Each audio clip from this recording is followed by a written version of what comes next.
You think people get to know you through conversations. They don't.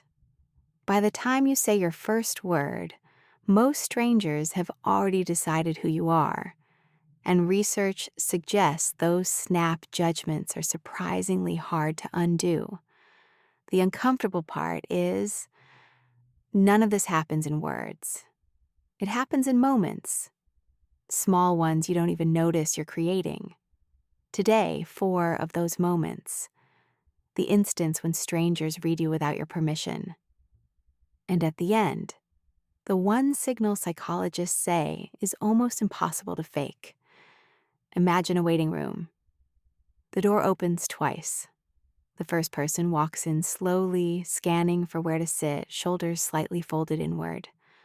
The second walks in at an easy pace, nods at no one in particular, and sits down like the chair was already theirs. Same door, same room. Same person? Maybe not. 2 completely different stories, told in under 5 seconds, without a single word. Posture, pace, and how much space someone allows themselves to take up are among the first things observers register. Psychologists often interpret these signals as proxies for confidence and openness, though they can just as easily reflect a bad night's sleep or a hard week. The signal is fast. It isn't always fair. Think about the last room you walked into. What did your entrance say before you did? Here's the strange part. Research suggests we're far better at reading other people's entrances than remembering our own. Almost no one can accurately describe how they walk into a room. The next one happens even faster, much faster. Imagine a laboratory, a screen, a photograph of a stranger's face appears. Not for a minute, not for 10 seconds, for 1/10 of a second. That's shorter than a blink. Then the screen goes blank and the participant is asked, was that person trustworthy, competent, likable? In a landmark study at Princeton University published in Psychological Science in 2006, psychologists Janine Willis and Alexander Todorov found that judgments made after 1/10 of a second were remarkably similar to judgments made with no time limit at all. More time didn't change people's minds.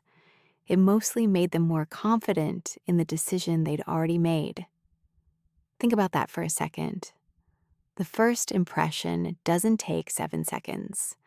7 seconds is generous, one important nuance, and researchers stress this.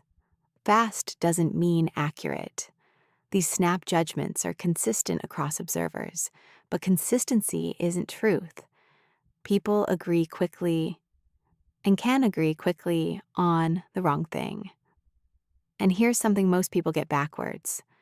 Strangers don't remember you for what you say. They remember how it felt to be heard by you. There's a reason people confess things to bartenders and hairdressers they'd never tell their own family. Someone once described a woman at a funeral. She barely spoke that day. She didn't offer advice. She didn't fill the silences. She just stayed. She refilled coffee cups nobody asked her to refill. Years later, people who were there couldn't quote a single thing she said, but every one of them remembered that she was there. Psychologists who study connection suggest that attentive silence, being fully present without rushing to respond, can register more deeply than any words. Listening, it turns out, is something people can feel. When someone talks to you, are they being heard or just waiting next to you? There's one moment that reveals more than the other 3 combined. Imagine someone who has absolutely nothing to offer you. Now watch how you treat them. The waiter, the cleaner, the person who got the order wrong. And it's the flicker on your face when someone else gets good news. Observers often weigh these unguarded reactions more heavily than anything deliberate, precisely because they're unplanned. A rehearsed smile can be produced on demand. A genuine one, psychologists note, is much harder to fake because it involves muscles most people can't consciously control. This is the signal from the beginning, the one that's almost impossible to fake. What warmth looks like on you when you don't know it's being watched. Remember the waiting room? The two people walking through the same door? Here's what I didn't tell you. You judged both of them instantly from a description of a fictional room. And in the first few seconds of this video, you judged this voice too. You decided something about whoever is speaking to you right now. You couldn't help it. So this was never really about how strangers read you. It's that you're the stranger too, reading everyone everywhere in a tenth of a second. Knowing that won't stop the snap judgments, but it might make you hold them a little more loosely in both directions. And maybe that's the judgment worth changing first. So I'm genuinely curious. Which moment do you think people notice most about you? Moment 1, 2, 3, or 4. Just type the number and tell me why. I'll be reading every comment.